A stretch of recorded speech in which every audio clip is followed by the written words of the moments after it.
I'm not saying Britney Spears was cloned after being decapitated in a 1999 car wreck. I'm not saying Britney was a puppet for the Bush administration drumming up support for the invasion of Iraq. I'm not saying that she's being imprisoned by her dad. I'm not saying that Britney is a victim of the CIA's MK Ultra mind control program or that every time she went to rehab she was reprogrammed. All I'm saying is there's a lot of shady characters in recovery that will do anything for a quick buck, and it's worth looking into. Yeah. Pop the molly, I'll swing. Check 2.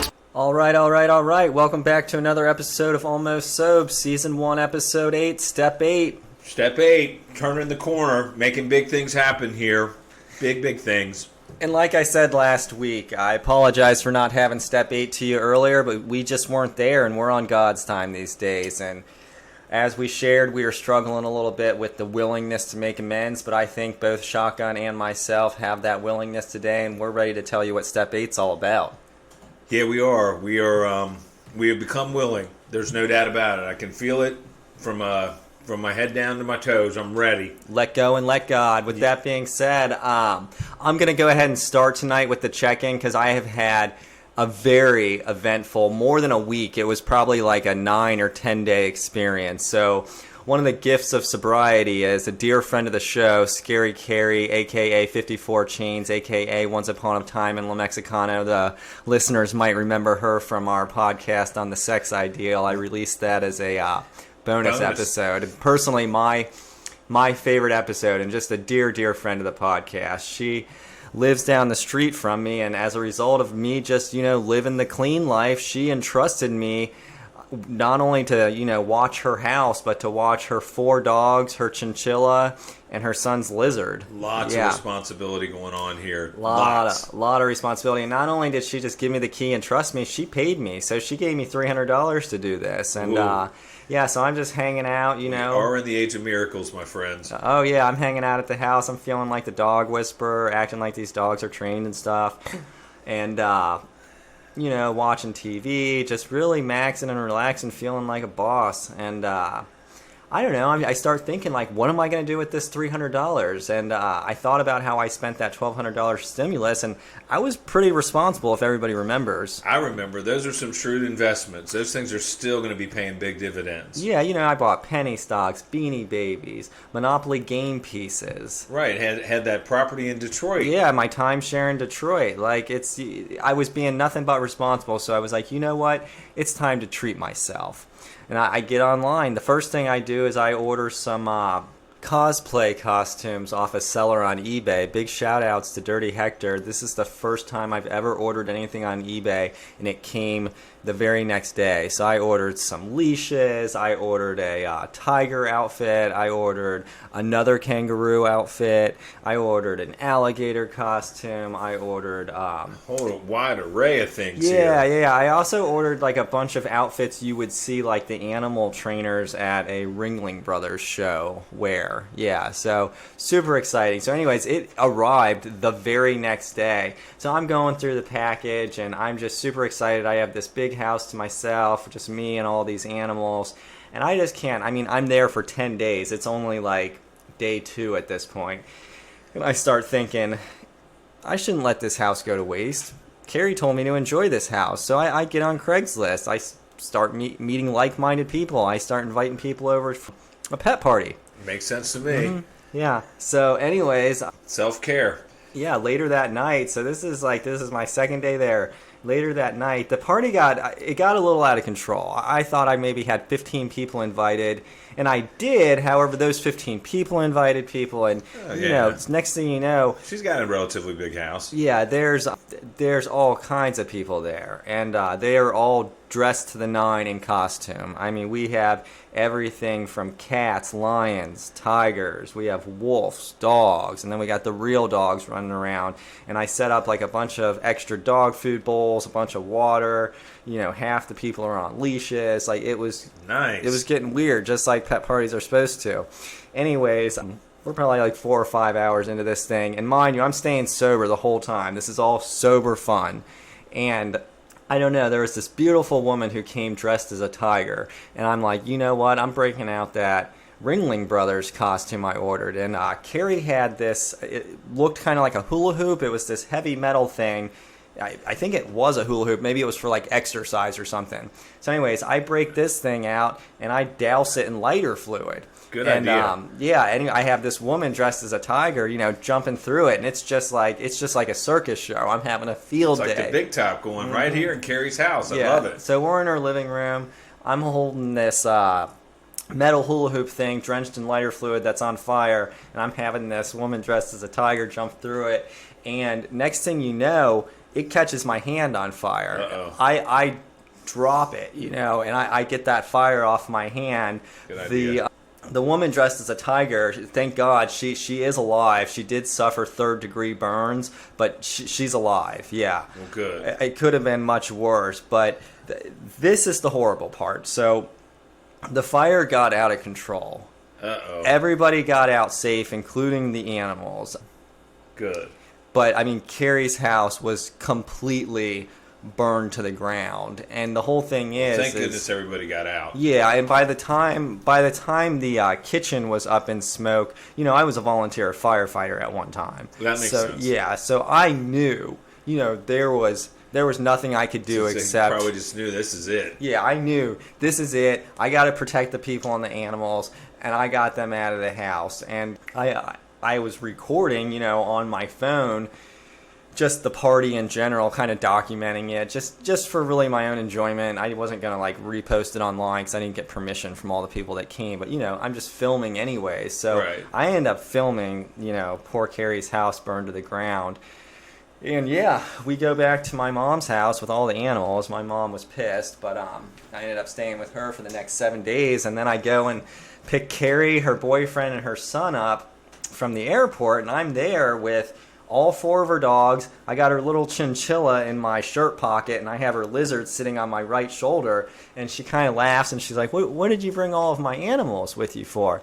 And I said, well, Carrie, I've got some good news and I got some bad news. I said, the good news is I am on step 8, and you are definitely on the top of my amends list. The bad news is I burnt your house down, and you are definitely homeless. And at first I thought she was taking it really well. She started laughing, but Right. then I realized she thought I was joking. So, I pull out my phone. I show her the video of her house, burning down, and she gets hysterical. Oh, I bet. mean, yeah, she is screaming at me, and she was like, you filmed my house burning to the ground? I said, Carrie, I used to be a volunteer firefighter. There was nothing I could do except get the animals and the people out of that house. Right. Nothing I could do. Other than that, to film, that's it. That's really all you can do at a certain point. Yeah. At this point, she sucker punches me in the nose. Her boyfriend had to peel her off of me. I mean, she was my God. livid. Wow. I have never seen her this livid before, and quite frankly, I mean, this could have happened to anyone. Well, yeah, there's no doubt that could happen to anybody. So, I mean, I'm assuming she'll get over this. I'm hopeful that she'll accept my amends next week because, like I said, she is on the top of the list. Well, yeah, So- she's got to at least be in the top 3. I can't tell you, I've never hosted a pet party, but I've been to countless. Yeah, this was my first time ever hosting a pet party, and at first I was like, this is the most off-the-chain pet party this is more off-the-chain than pet parties I've watched online. Right. This was lit. No and then doubt. it was really Really lit. lit. Yeah. Right, no doubt. So, I mean, this was one to go down for the books. Well, they say hosting's a lot different than just attending. Oh, yeah. But Way more responsibility. I was the hostess with the mostest. I spent that entire $300 on, cosplay and just different stuff for the party. And I would have, liked to give Carrie, that $300 back. Like, hey, or at least give, 2/10 of it, or 8/10 of it back. 'Cause I only really house sat for 2 days, and then it was burned to the ground. So maybe just take, All right. I mean, I figured you might have turned around and said, hey, this is what I'm going to have to charge you just for the boarding and sheltering the pets at my house. Yeah, I'll probably talk to Trenchcoat and come up with a dollar amount as far as how much I actually worked for that $300, how much I should get back, that kind of stuff. Right, and then how much you're going to charge for the boarding, and you got to take a little bit off of that for that. I mean, they were at your house, you're boarding them. Yeah, and I mean, it's not like all of our animals were still alive. So, I did half the job because technically the job was house sitting. The house was not alive, but the animals were alive. Well, there you go. That's half of what you did. That's Yeah. half of what you were asked to do. That's better than what usually happens. So I could probably take involvement. Yeah, I could probably take half the money, give her $150 back. I just don't know how I'm going to get that money because my investments haven't exactly made a profit yet. I mean, they're going to, obviously. They were solid investments, Sure, man. but that was just everything's coming back. Yeah, that was just a few months ago. I've been telling Shotgun ever since last Wednesday. I just have this overwhelming feeling that shit's about to start breaking Benny's way, and I'm not sure what that is. I don't know if the spirit of the universe has a job in store for me. I'm not sure. I have a feeling it has to do with this podcast, though. It may very well be. It may very well be. I'm feeling that vibe as well. There's no doubt. And really, at this point, there's nowhere to go but up. Yeah. Well, with that being said, anything exciting happened to you last week, Shotgun? Yeah, well, there were a couple of things that were going on that were certainly definitely better than average. I mean, I went down to Union Terminal, and I don't know, those of you who live in Cincinnati, I'm sure you're very familiar with it. I took my mother down there. Well, we have a lot of international listeners, so let's go ahead and tell them a little bit about Union Terminal. Yeah, so Union Terminal is really where Amtrak train used to go. It still goes there, actually. So there's a train station there, and it's really just a big replica of a huge train station, just like you would see in New York. It's similar to... Yeah, there's a museum there. There's a train station actually still operating in there, and there's a Omnimax. Yeah, and there's an Omnimax. So there's a little bit of everything. So we went down there. I went down there with my mom, and the building was actually open, but nothing was inside was open. And as we were leaving, now realize there's this big, huge fountain in the front, and there was a gal sitting out there, and obviously she was she seemed to be down on her luck, and she was carrying most of her belongings were in a bag, and there was a gentleman that was talking to her, and he was super insistent that she get help. As a matter of fact, he said, "I want you to get help. You're gonna get help." And I thought, well, this is exactly where I can step in. This is service work for me. Yeah, you're all about the recovery. Well, yeah, I'm all about helping. If I can help, the recovery podcast. That's exactly. It's like, hey, if you need a helping hand, I'm going to be right there for you. You can bank on it. So the first thing I do is I go running over to my van. Those of you may or may not know, I have a van, and yes, it's a minivan, but it's got magnets on it. It's got my photo on it, got my 900 number on it. I help to do pop-ups here and there. So a lot of our advertisers are on there. You name it, it's all over this van. So I go and grab one of my cards. I scratch out the 900 number. I mean, she seems to be homeless. I'm not going to make her call a 900 number. I write another number down that she can call for free, and I just said, hey, if you need help, here you go. I'm more than willing to help you any way that I can. And I leave it at that. And now this guy, he continues to say, hey, you're going to get help. I'm going to help you get help. And I'm thinking to myself, man, this might be an approach I might want to watch. I don't know if it's effective. What does this chick look like? Well, she was, I would say that she was probably in her 30s. And she, it seemed like she had been out there for a little while. It was a very hot day. So she was beet red. And I just thought, wow, and I also grabbed her a bottle of water. And I just thought, well, if there's any way I can help, I'm more than happy to do that. But this guy was going to help her whether she wanted it or not. Sure. He made that eminently clear. And I thought, well, maybe this is a technique I can learn from. So I kind of sat around and watched while he was kind of going, hey, you're going to get help. And she wasn't too receptive to that. But right on cue, up comes this, it looks like, just a van, and compiling out of this van is it's a bridal shower. It's a bridal party. So right away, the bride comes out, and she's definitely lit up like a Christmas tree. Hey, I'm so happy. Oh, it's a great party. She's got her shoes in her hand. She throws them up in the air. There's a sprinkler going. She goes and runs out in the sprinkler. Oh, I'm so happy to be here. I'm getting married. And then everybody comes off the bus. And everybody's like, oh, this is going to be great. We're going to take photos. Oh. And you can tell that everybody's kind of working on that little buzz. Everybody's hammered. Yeah, they're definitely blitzkrieg. There's no doubt about it. Everybody's working on it. Well, immediately this guy reacts to this, and he's like, I'm trying to help somebody over here. And I'm like, ooh, whoa, this is a way different technique than I would ever employ. Well, just like a bat out of hell, here comes the mama bear. She comes running up and starts to confront this guy like, this is my daughter, this is a bridal party, we're here to take photos. And these two are going face to face, they're jawing. And then another girl comes up and she starts jawing with him. I mean, these guys are almost nose to nose yelling at each other. Meanwhile, this girl's just watching, and then right out of the corner of my eye, I see this car pulling up, and I'm like, whoa, what's going on here? And there's two guys, and they come out, a black guy and a white guy, and the black guy's showing this white guy like how to use this iPad. He's like, hey man, check this out. And he goes running up to the top of the Union Terminal, and he comes walking down on like right by the fountain. And while he's walking down, this guy's holding the iPad. You can tell that he's filming him. And this guy's like, you can tell he's lip syncing. He's moving his hands. He's lip syncing. I'm like, whoa, these guys are doing a music video. And then meanwhile, these guys over here are having this major league blowout. And the homeless girl's just sitting there watching the whole thing, doing what I'm doing. I'm sitting there watching the whole thing, just shrugging my shoulders like, I cannot believe this is what's going down right now. When those two wrap up, it's like, they're just done in a matter of like maybe 2 minutes. And I'm like, were you guys filming a music video? And they're like, yeah, that's what we were doing, filming our music video. And I was like, wow. They get in their car. They leave. The bridal party leaves. And the next thing I know, we're back to right where we started. It's just those two. And he's still insisting that she's going to get help. And I'm like, whoa, I don't really know what to do here. And then ultimately, his wife was like kind of trying to drag him away, which he did not want to do. He was like, no, she's going to get help. So she's this was just some random dude at the museum center? Totally random, just like I was, completely random. And finally, I just looked at my mom, and I said, what do you want to do? And she said, well, you gave her a number. You did everything you could.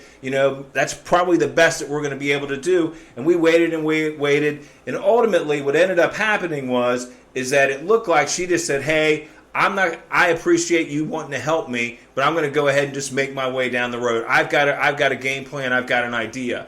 And I was just like, well, that's that, you know. But I'm there. I know, I was there. I told her, I said, if you need my help, I'll be there. You know, anything I can do, just let me know. But again, it's just a lesson. I kept thinking, that's what this is. I'm learning a lesson, and this is how you don't help people. This is exactly how you don't help people or maybe I just need to be more aggressive in my approach. I'm still working out the kinks in it. I'm not really sure. Because some of his technique looked like it was okay. Some of it, you know, again, a little questionable. Yeah, I've pretty much just been using the podcast to reach out to people. And I think maybe that's probably my best. This is really the best message I have right here. Yeah, this is really where I've found my platform. And I've tried to not let too many people know, like in recovery, that I have this podcast. Because what's happened is, like, people are just treating me like a celebrity at these meetings. So they're coming up to me asking for autographs. And it's like, it's just too much for me to handle. Like, I just want to be looked at as an equal when I go to these recovery meetings. Well, yeah, I always tell them no paparazzi. When I'm leaving out, I go, hey guys, just no paparazzi. If you do me one favor, don't ambush me with paparazzi. Yeah, I mean, because it's like my recovery is still important to me. I'm at that meeting for the same reason as you guys are. I know I got this podcast. I know I'm kind of a big deal. But hey, I'm in need of this meeting just like you guys are. If you can respect my recovery, I'd really appreciate that. Yeah, I'm like, I'll do a selfie, but you know, it's still I'm just not gonna charge you full price. So with that being said, we're quite a bit into this podcast right now. We're about 18 minutes in. So I was thinking for step 8, which, as the listeners know, we shared this last week. It's made a list of people we had harmed and became willing to make amends to them all. The majority of Brian and I, the majority of our list, like, we understood we had harmed them and we were willing to make amends to them. But I was thinking tonight we could just talk about those amends where basically why we weren't able to bring the episode to him last week, the ones that really took a lot of prayer and sponsorship to get the willingness to make. You know? These are the ones that are questionable. These are the ones that I'm like, big question mark. Yeah. You know, it's like when push comes to shove, I'm like, I'm still, you know, I'm leaning towards, I'm going to make the amends, but I could still make a really good case for why I shouldn't be making these amends. But again, these are the ones that I was right on the fence with. You know, the first one, and this is the one that's really, like I said, I'm still trying to figure out how my setting up a book signing at Barnes & Noble is a big, big deal. How I owe amends for this, I do not know. Nobody goes to Barnes and Nobles anymore. Oh, no, it's always empty. Well, think about it. It's like, so all of a sudden you find out what? J.R.R. Tolkien's going to be at Barnes and Noble in Newport? Well, yeah, he is, because I just put it all over social media. And guess what? There's going to be a book signing. Oh, wow. Oh, that's right. I'm going to set it up. I set up a table in the back. I grab all of his books that I can. I set up a table. I go, hey, man, when the bubble machine arrives, bring it back. Hey, I got my own breakaway sweats. I go, I am going to need an ashtray. I do smoke a pipe during the readings. And at 3 o'clock, I'm going to need you to go ahead and let everybody know there's going to be a reading at 3 o'clock. I'm gonna give you guys I'm only gonna take 25% off all the books. I'm gonna sign everything that they want me to sign. I'm gonna do a book reading, and guess what? It's great for business. Oh yeah, and you're right. I do keep all the money that I do with the selfies. But hey, these people are thrilled to death to meet J.R.R. Tolkien. You know what? And I'm more than happy to do it. I'm like, oh, you didn't know that Huxley was still alive? Well, yes, he is. He's right here in this Barnes and Noble, and he's signing your book right now. And if you stick around for the bubbles, guess what? You're going to be a part of the reading as well. So what's Detox trying to say? Is he trying to say, like, what you owe amends for impersonating this author? Well, yeah, he said you're impersonating Arthur, these writers. You're also impersonating, you're misleading them. They didn't know that there was going to be a book signing. You're taking money that you shouldn't. You're selling the books that they didn't plan on selling and keeping money off of those. Yeah, they didn't plan on selling them because they probably couldn't have sold them without your book signing. That's what I'm saying. I am the social media machine for them. If anything, they should be giving me money. I'm driving business into the store. I mean, think about it. I had a line all the way around the store because people were like, what? I'm going to meet Toni Morrison? I'm like, yes, you are. Guess what? Pen the plume. I'm the real Toni Morrison. Guess you didn't know. That's right. I'm male and I'm white. But I wrote beloved. Yeah, well, you want your photo? You want a selfie? What? Yeah, it's fantastic because a lot of times people don't really know what writers look like. Well, they have no idea. I mean, there's a picture sometimes on the back of the book. Sometimes, yeah. I always check with those, but there's a lot of these guys. It's like, hey, they were like, I thought this guy was dead, or I had no idea. I'm like, well, yeah, you thought Toni Morrison was a woman, didn't you? Well, guess again, you were wrong. And you're excited because you got to meet the writer. So, Detox has you making amends to what? Barnes and Nobles and all of these writers? Barnes and Noble. Make amends to the writers. Make amends to their family if you've offended them. Pay back the money. I'm like, I got to pay back the money too? I'm like, man, this has been profitable for me. Well, even the money from the selfies you took? Well, yeah, selfies, all of it. He said that money should go to Barnes and Noble because they had no idea that I was setting it up. And I go, well, hey, they usually find out real quick, especially when I'm smoking the pipe inside. They're like, oh, hey, you can't do that, sir. There's a fire. It's a fire hazard. And I'm like, hey, it's a part of the reading. I'm like, I've got my jacket. It's got the tweed. I got the patches on the elbow. The only thing that's missing is the pipe, and I'm not missing it. We're doing the whole experience. I'm like, this is for your customers. This isn't for me. I'm doing this so they can have the full experience. I mean, why else do you think I got the breakaway? Why do you think I got the breakaway sweats or the bubble machine? I have taken meeting a writer to a whole nother level. This is something I'm like, if they should incorporate this all the time. Barnes and Noble would still be in business if they were doing what I'm doing for these book signings. I'm going to be honest with you, Shotgun. I'm having a hard time seeing this from Detox Dan's point of view, but with that being said, I mean, I can't help but feel like you making amends to these people, it's going to equal spiritual growth. It's going to be humbling. I mean, giving all this money back that, quite frankly, they don't deserve. But yeah, I mean, that's what spiritual growth looks like sometimes. It's doing the hard thing. It is. He keeps saying, you got to level your pride. You got to look at it from the other side of the fence. You need to level your pride. I'm like, you know what? I'll tell you what, Detox, if you tell me one more time how much I got to level my pride, but I'm trying to see it. Like I said, I have become willing. I am 51% on this one. I'm 51%. I still, like I said, I can make a good case, man. These book signings were such a big part of my income. Yeah, so I mean, I had, honestly, a similar situation, but not really. Like, I don't feel like, I mean, I was wronged, but I don't know if I was wronged on the same level as Shotgun. So basically what happened to me, it involved Kings Island and a gentleman who... Oh, yeah, I remember this. It was the citizen's arrest. So, anyways, I'm in line for, I don't know, it was like the Vortex or something. This is a few years ago Right. at Kings Island. It says it right there at the park. Line jumping's not a sport. Yeah, line jumping is not an Olympic sport here at Kings Island. Like, it's posted right there. And this guy blatantly jumps in line. Like, just like, I mean, yeah, his family had been waiting in line. He hadn't, Right. and he jumps in line. And I start yelling. I say, Sir, you're jumping in line. And he just ignores me. He acts like he can't hear me. So I go up there and I tell him, I'm like, I'm going to have to ask you to move to the back of the line. This is not a sport here at Kings Island. That's right. Yeah, That's right. this Nothing ain't a wrong with game. that. And Standing up for what's right. yeah, so and he refuses. So I'd say, hey, I'm going to put you in a citizen's arrest if you don't move to the back of the line. He laughs at me at this point, so I put him in a sleeper hold. Rockabye. That's what I'd be saying. Hey, it's time to rockabye if you're putting him in a sleeper hold. I wrestle him to the ground. I got him in a sleeper hold. I'm whispering, just go to sleep. Just go to sleep. Sweet dreams. Sweet dreams. Go to sleep, bitch. Within 45 seconds, this guy is out cold. And the gentleman with him is pulling me off of him. And he's screaming at me, calling me a maniac. Apparently, the guy I put in the sleeper hole knocked out and tried to perform a citizen's arrest on, he was a 12-year-old kid. I had no idea. But he was big for his age. Yeah, he was huge, and that was his dad who, ripped me off of him, and park security comes, then Mason Police Department comes, and I introduced myself to the Mason Police. I'm like, hey, my name's Ben Lemon. What I performed there was a citizen's arrest. That guy was jumping in line. That is illegal here at Kings Island Amusement Park. Right, you're using techniques that have been known throughout. Yeah, I would. Sleeper hold's been known throughout. I can tell you're impressed with my skills. I would like a job with your police department if you're hiring. How do we move forward? Next thing I know, they're slapping handcuffs on me, and they're charging me with assault on a minor. Oh, man, that's complete bullshit. Yeah, so anyways,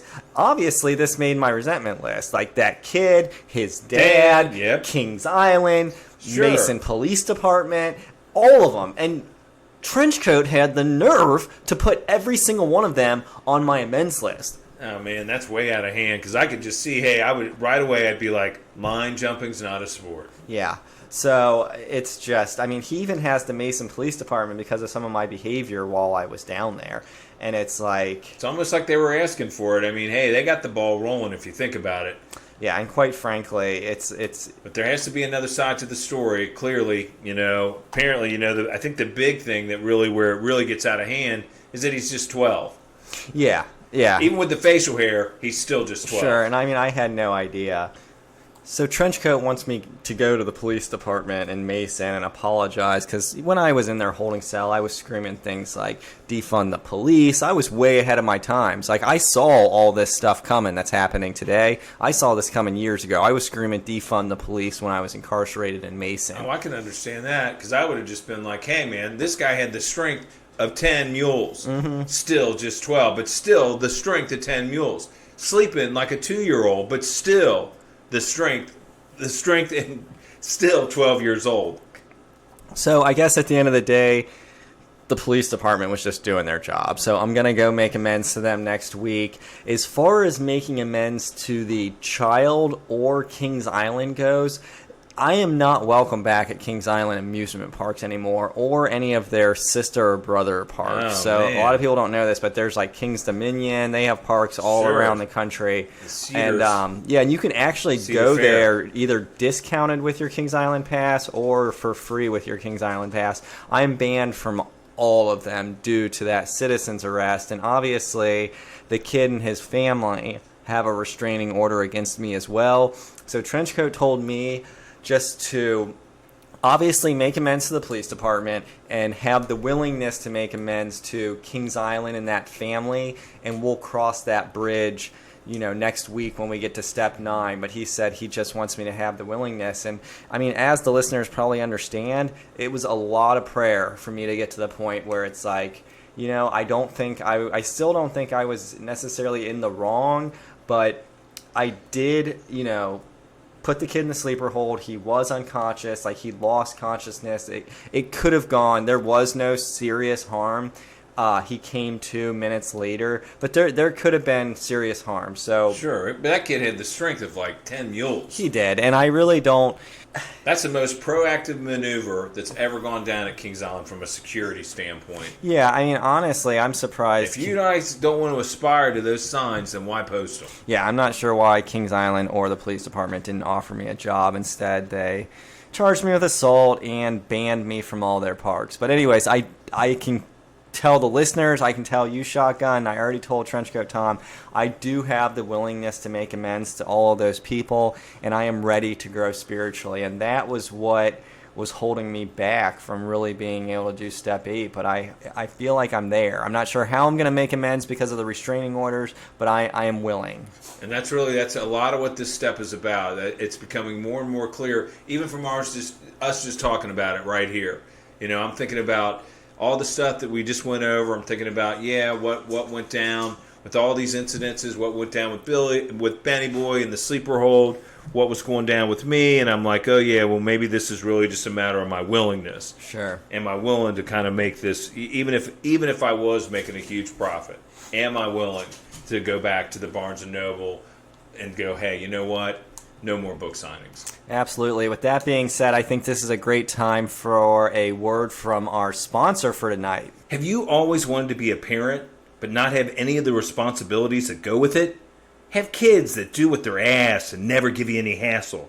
You like the idea of having projects, fun things to do without any of the negative pushback? I don't want to do that. I don't want to go out. I just want to hang out and play video games. How about getting your grass cut, laundry washed and folded? Go hiking, boating, biking. All the while, your agreeable robot kid does all that he is asked and more.